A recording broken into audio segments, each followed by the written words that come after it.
आप देख रहे हैं अनहोनी। तो चलिए बढ़ते हैं आज की इस कहानी की ओर। शाम के 5 बज रहे थे। मैं और मेरा एक दोस्त गोपाल, हम दोनों हीरा काका के चाय की दुकान पर बैठकर चाय पी रहे थे। ठंड का मौसम होने के कारण शाम के 5 बजे ही काफी अंधेरा छाने लगा था। गांव में ठंड का मौसम आना यानी कि जितनी ज्यादा ठंड उतना ही ज्यादा मौज मस्ती, क्योंकि ठंड के मौसम में हम सभी दोस्त दिन के वक्त झुंड बनाकर धूप में बैठे रहते और अंधेरा होने के बाद सभी गांव वाले जगह जगह पर आग जलाकर आग तापते। ज्यादा ठंड लगे या ना लगे, मगर सभी के साथ बैठकर आग तापने का मजा ही कुछ और आता था। अभी हम चाय पी ही रहे थे कि तभी गोपाल ने कहा, भाई जल्दी चल, सभी ने आग जलाया होगा, आग तापते हैं। जिस पर मैंने गोपाल से कहा, हाँ यार चल, मजा आएगा, और आज हम लोग आग में आलू भी जलाकर खाएंगे। जिसके बाद मैंने हीरा काका को चाय के पैसे दिए और अपने गांव के चौपाल की तरफ आगे बढ़ने लगे। हीरा काका के दुकान से हमारा चौपाल थोड़ी ही दूरी पर था, तो हम करीबन 2 मिनट पैदल चलने के बाद अपने चौपाल पर पहुंच गए, जहां बच्चे बूढ़े सभी आग जलाकर ताप रहे थे। तो हम भी अपने बाकी दोस्तों के साथ बैठकर आग तापने लगे। अब वक्त 6 बजे का हो गया था, जिस कारण अंधेरे ने पूरे माहौल के ऊपर अपना दबदबा जमा लिया था। उस समय गांव में बिजली की सुविधा नहीं हुआ करती थी, जिस वजह से अंधेरा होते ही हमारा गांव पूरी तरह से अंधेरे में डूब जाता था। सभी लोग रात के वक्त टॉर्च का सहारा लिया करते थे। अभी हम बैठकर आग ताप ही रहे थे कि तभी मैंने कहा, यार आज हम लोग काफी रात तक बैठेंगे। मेरे ये बोलने पर मेरे बगल में बैठे एक दोस्त ने कहा, नहीं नहीं, ज्यादा रात तक रुकना ठीक नहीं होगा, रात को भूत प्रेत घुमा करते हैं। ये बात सुनकर मुझे काफी हंसी आई, जिसके बाद हम सभी दोस्तों ने भूत प्रेत को लेकर काफी बहस की। अभी हम बहस कर ही रहे थे कि तभी हमारे गांव के काफी बुजुर्ग आदमी मदन काका चलते हुए हमारे पास आए। कुछ देर तो उन्होंने हमारी सारी बातों को सुना, फिर कहा, सच में भूत होते हैं। उनके ये बोलते ही मैं और मेरे सभी दोस्त हम एकदम से चुप हो गए और एक दूसरे के चेहरे को देखने लगे। जिसके बाद मैंने मदन दादा से कहा, दादा आपने क्या भूत देखा है? इस पर मदन दादा ने कहा, हाँ मैंने भूत देखा है। हम सभी के काफी पूछने पर मदन दादा ने बताना शुरू किया। आज से काफी सालों पहले जब मैं खेती किया करता था, तो उस वक्त हमारे गांव की आबादी काफी कम थी। उस समय गांव के सभी लोग मेरे साथ खेती किया करते थे। हमारे गांव की मिट्टी काफी अच्छी थी, जिस कारण हमारे खेतों में फसल काफी उगा करते थे। लेकिन कुछ दिनों के बाद हमारे खेतों की फसलें चोरी होने लगीं, जिससे हम सभी गांव वाले काफी परेशान रहने लगे। दिन पर दिन फसल चोरी बढ़ती चली गई, जिसके बाद तंग आकर हम सभी गांव वालों ने फैसला किया कि हम 2 जन मिलकर हर रात खेतों की पहरेदारी करेंगे। सारी बात हो जाने के बाद हमने तय किया कि आज रात मैं और श्यामू हम दोनों खेतों की पहरेदारी करेंगे। जिसके बाद हम सभी लोग अपने अपने घर चले गए और ठीक शाम के 6 बजे मैं और श्यामू घर से निकलकर खेतों की पहरेदारी के लिए चलते बने। ठंड का मौसम होने के कारण शाम के 6 बजे ही काफी अंधेरा हो गया था। साथ ही साथ आसपास का माहौल भी वीरान सा होने लगा था। करीब 15 मिनट पैदल चलने के बाद हम खेत में पहुंचे, तो वहां चल रही ठंडी ठंडी हवाओं के कारण हमारा पूरा शरीर कांपने लगा। खैर हम दोनों खेत पर बने मचान के नीचे चुपचाप बैठ गए। हम दोनों को बैठकर आपस में बात करते करते कब 4 घंटे बीत गए पता ही नहीं चला। फिर जब मैंने टॉर्च की मदद से अपनी घड़ी में वक्त देखा तो वक्त रात के 10:30 बजे का हो रहा था। उस समय रात के 10:30 बजना यानी काफी रात, जिस कारण आसपास का माहौल सन्नाटे में डूब चुका था। साथ ही साथ आ रही रात कीड़ों की आवाजें इस माहौल को और भी ज्यादा सुनसान बना रही थी। इस पर मैंने श्यामू से कहा, श्यामू तू थोड़ा सा सो जा, मैं देखता हूँ। जिसके बाद श्यामू लेट गया और लेटने के कुछ देर बाद ही उसने खर्राटे भी लेना शुरू कर दिया, मानो उसे मेरे मुंह से ये सुनने की ही देरी थी। अभी मैं बैठकर इधर उधर देख ही रहा था कि तभी मैंने देखा कि एक आदमी शमशान की तरफ से चलते हुए हमारी तरफ आ रहा है। मगर इतनी रात गए ये आदमी कौन होगा, ये सोचकर मैं थोड़ा हैरान हुआ कि तभी मैंने एक बात पर गौर किया कि वो आदमी जितना हमारी तरफ आ रहा है उतना ही बड़ा होता जा रहा है और देखते ही देखते वो आदमी एक बड़े से पेड़ के समान हो गया। फिर मैंने जैसे ही अपनी टॉर्च की लाइट उस आदमी के चेहरे की ओर घुमाई तो मेरे होश उड़ गए और मेरा सारा शरीर कांपने लगा, क्योंकि उस आदमी का चेहरा पूरी तरह से जला हुआ था। साथ ही साथ उसके पूरे चेहरे पर कीड़े भी रेंग रहे थे। ये देखकर मैं समझ गया कि ये कोई इंसान नहीं बल्कि भूत है और शायद ये भूत अब हम दोनों को मार दे। कि तभी मैंने फटाफट से श्यामू को उठाया और भागता हुआ अपने अपने घर चला गया। मदन दादा की पूरी कहानी सुनकर हमारी हिम्मत नहीं हुई कि हम ज्यादा देर तक वहां पर बैठ सकें, जिसके बाद हम भी अपने अपने घर चले गए। तो दोस्तों, ये थी आज की कहानी। अगर आपको ये कहानी पसंद आई हो तो चैनल को जरूर सब्सक्राइब कर लें। तो मैं आपका दोस्त आर्यन जल्द ही मिलूंगा आपसे ऐसी ही एक कहानी के साथ। बस की सबसे आखिरी वाली सीट पर मैं एक कोने में दुबक कर बैठा हुआ था, क्योंकि एक तो बस में लोग कम थे, ऊपर से मौसम ठंड का था। वो भी कोई ऐसी वैसी ठंड नहीं, दिसंबर के आखिरी सप्ताह की ठंड, कड़ाकेदार और जमा देने वाली। हालांकि तब शाम के 5 बज रहे थे, मगर अंधेरा पूरी तरह से हो चुका था। दरअसल अभी कुछ दिनों के लिए मेरे स्कूल की छुट्टी है, इसलिए छुट्टियां बिताने मैं अपने भैया के यहाँ जा रहा हूँ। मेरे भैया हमारे गांव से कोसों दूर अकालगढ़ गांव में सरकारी नौकरी करते हैं और पिछले 6-7 महीनों से मेरे भैया वहीं पर बस चुके हैं। चिट्ठी में जब मैंने भैया के पास जाने की बात लिखी थी, तब बदले में पहले तो भैया ने मुझे मना कर दिया था, ये कहकर कि अकालगढ़ गांव का माहौल अच्छा नहीं है। मगर मेरे काफी जिद करने पर भैया मान गए। चिट्ठी में मैंने अपने आने की तारीख और कितने बजे वाली बस पकड़ूंगा ये भी लिख दिया था। तो भैया मुझे समय पर बस स्टॉप पर लेने आ जाएंगे। करीबन आधे घंटे के बाद ठीक शाम के 5:30 बजे मैं अकालगढ़ गांव के बस स्टॉप पर उतरा। बस से उतरते ही ठीक मेरे सामने भैया खड़े थे। मैं उनके पास गया और पैर छूकर आशीर्वाद लेते हुए बोला, आपको तो यहाँ की अच्छी जानकारी हो गई भैया, एकदम सही वक्त पर आ गए आप। इस पर भैया बोले, इसमें जानकारी वाली कौन सी बात है, सबको पता है ये बस इतने बजे ही आती है, चल अब घर। जिसके बाद वहां से साइकिल रिक्शा का सहारा लेकर हम लोग घर की तरफ आगे बढ़ने लगे। गांव का नाम था अकालगढ़, मगर चारों तरफ इतने जंगल झाड़ थे जैसे यहाँ कभी अकाल ही ना पड़ा हो। कुछ देर के बाद रिक्शा एक बड़े से घर के सामने रुकी।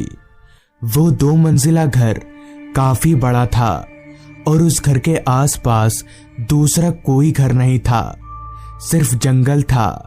खैर भैया ने रिक्शे वाले का भाड़ा मिटाया और हम लोग घर के अंदर आ गए।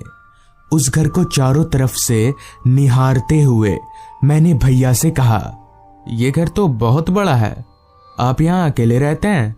तो भैया बोले, अकेले नहीं, एक नौकर है, मनोज भैया नाम है उनका, वो भी यहीं रहते हैं, शायद कोई सामान लाने गए होंगे बाहर।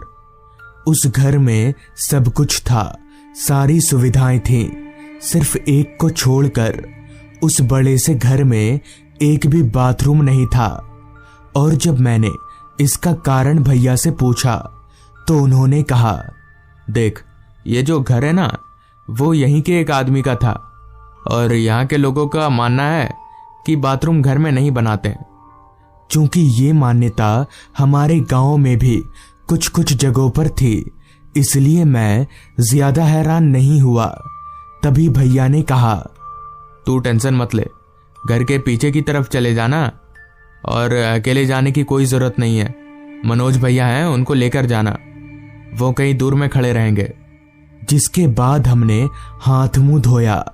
थोड़ी ही देर में मनोज भैया बाहर से कुछ सब्जियां वगैरह लेकर आए और खाना बनाने की तैयारी करने लगे। रात के तकरीबन 9 बजे तक खाना बनकर तैयार हो गया।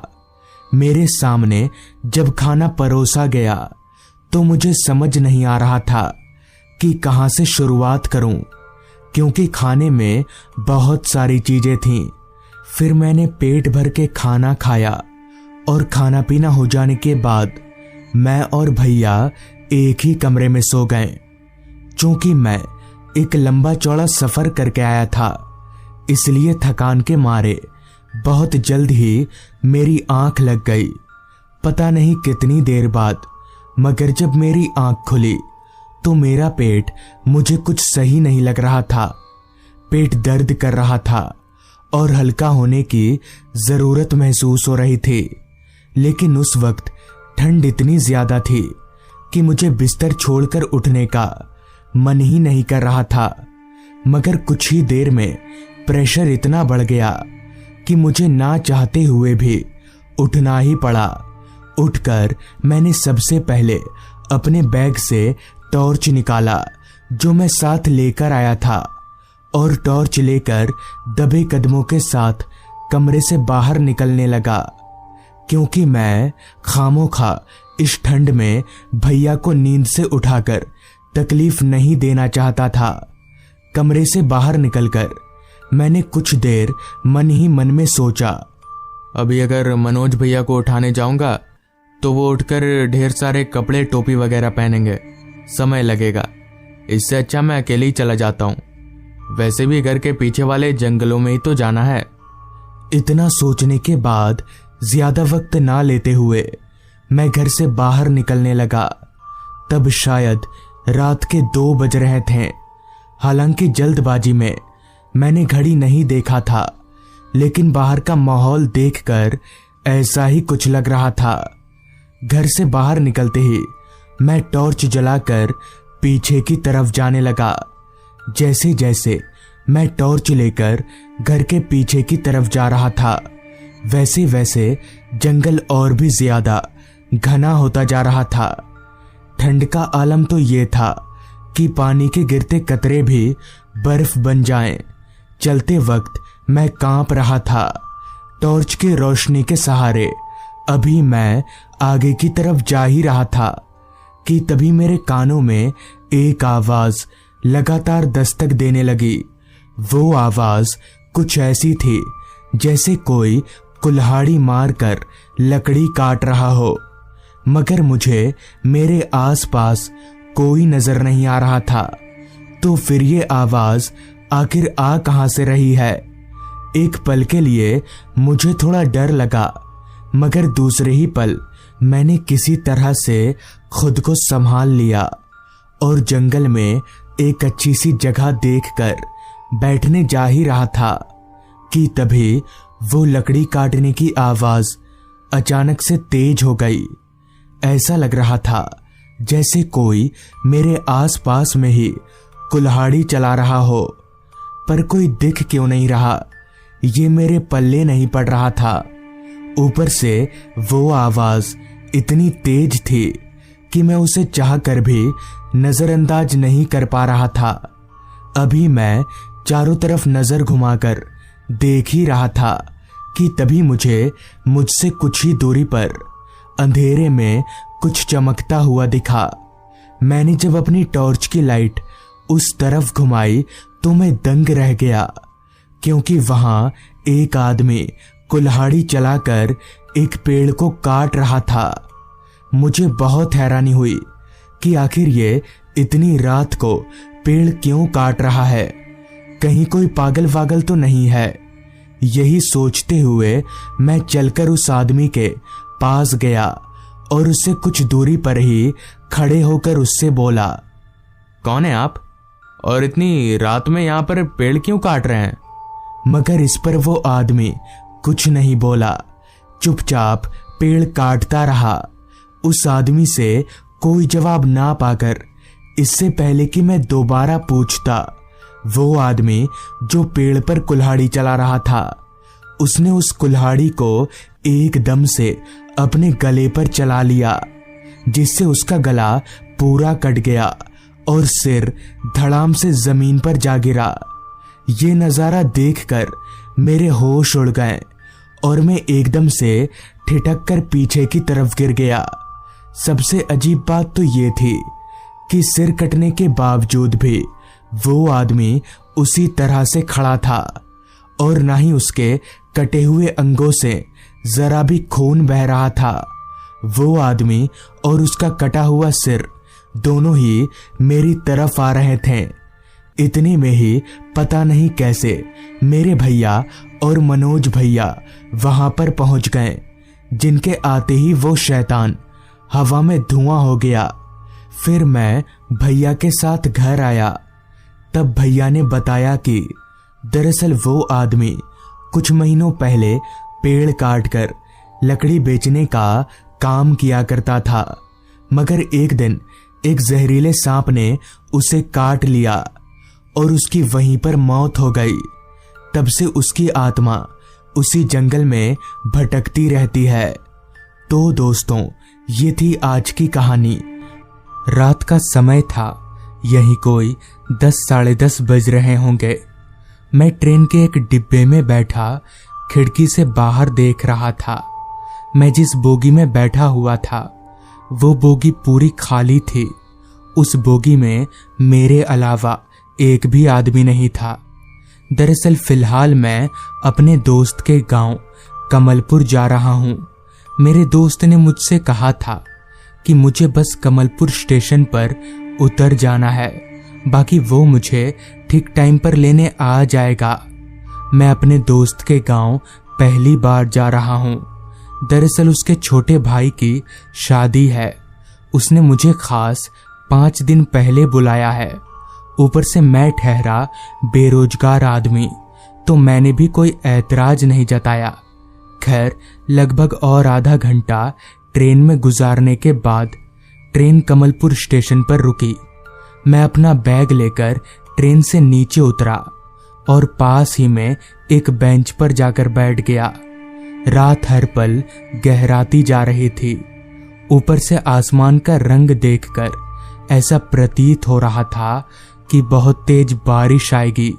खैर, थोड़ी देर सांस ले लेने के बाद मैंने अपने जेब से मोबाइल निकाला और अपने दोस्त समर को फोन लगाने जा ही रहा था कि तभी मुझे पता चला कि मेरा फोन डेड हो चुका है।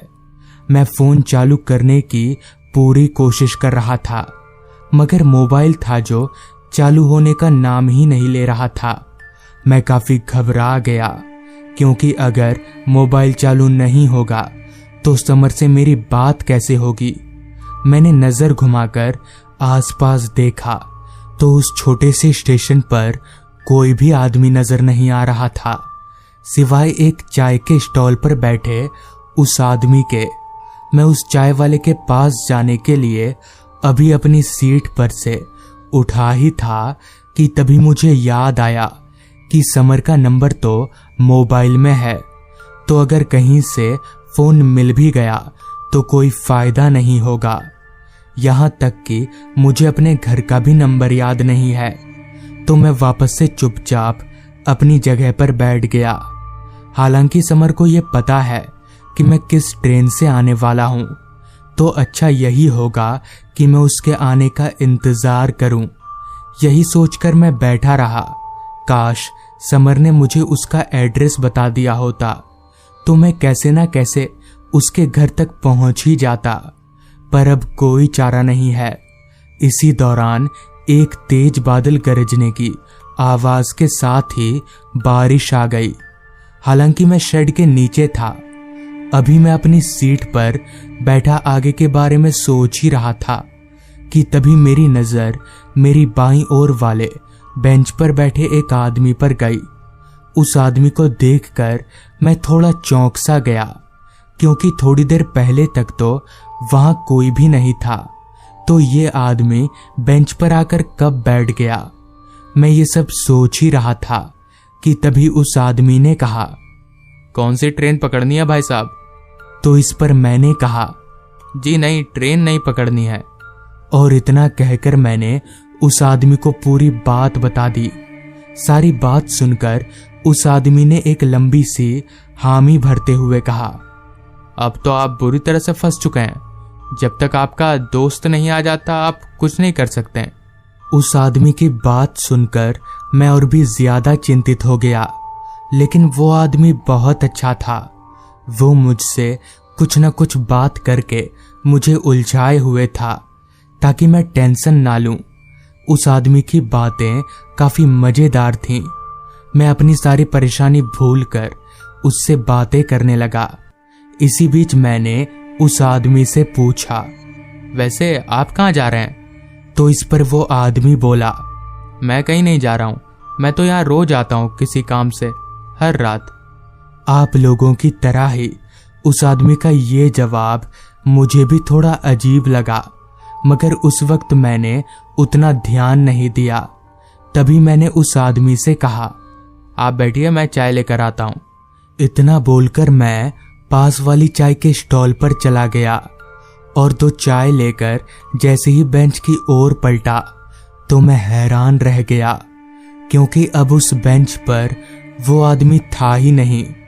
बेंच पर तो क्या, वो पूरे प्लेटफॉर्म पर कहीं नहीं था। मुझे बड़ी हैरानी हुई कि आखिर इतनी जल्दी वो कहाँ चला गया। तभी मैंने पलटते हुए उस चाय वाले से पूछा, भाई साहब, मेरे साथ वहां पर एक आदमी बैठा हुआ था, आपने देखा क्या? वो कहाँ गया? तो इस पर उस चाय वाले का जवाब किसी के भी शरीर में सिहरन दौड़ाने के लिए काफी था। पर साहब, वहां तो आपके अलावा कोई भी नहीं था। मैं तो काफी देर से आपको देख रहा हूँ, यहाँ तक कि मैं तो आप ही के पास पूछने आ रहा था कि आपको कहाँ जाना है। उस चाय वाले की बात ने मुझे कुछ देर के लिए सुन्न कर दिया था।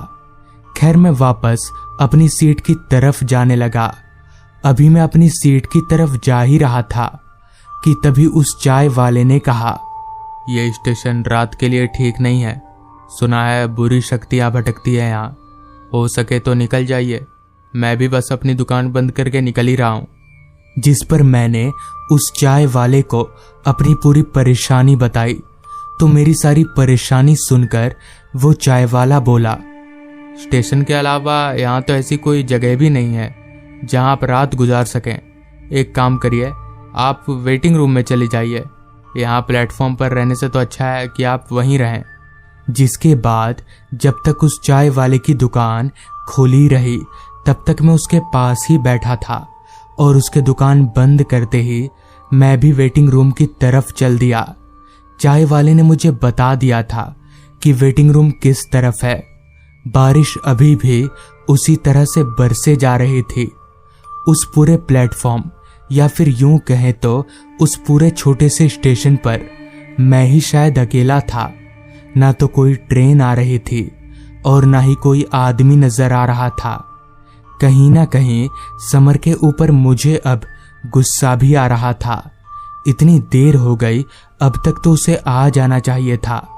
खैर चलते चलते मैं उसी प्लेटफॉर्म पर बने एक छोटे से कमरे के पास पहुंचा, जिसके बाहर वेटिंग रूम का बोर्ड लगा हुआ था। कमरे का दरवाजा खुला था, लिहाजा मैं अंदर दाखिल हो गया। कमरे में ना तो कोई बल्ब था और ना ही बैठने का अच्छा इंतजाम, बस 2 लकड़ी के बेंच ही लगे हुए थे। हालांकि बाहर बिजली चमकने की रोशनी से थोड़ा थोड़ा दिख रहा था। अभी मैं बेंच पर बैठने जा ही रहा था कि तभी मुझे ऐसा महसूस हुआ जैसे मैं किसी के गोद में बैठ गया हूं। मैंने एकदम से उठकर उस बेंच की तरफ देखा, मगर वहां कोई नहीं था। मुझे लगा शायद ये मेरे मन का वहम होगा। फिर भी मैं उस बेंच पर ना बैठकर दूसरी ओर वाले बेंच पर जाकर बैठ गया।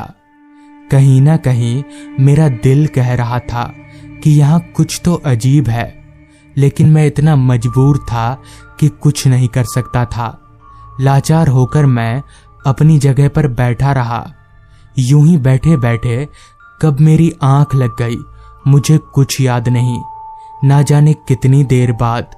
मगर जब मेरी आंख खुली तो तब तक बारिश बंद हो चुकी थी।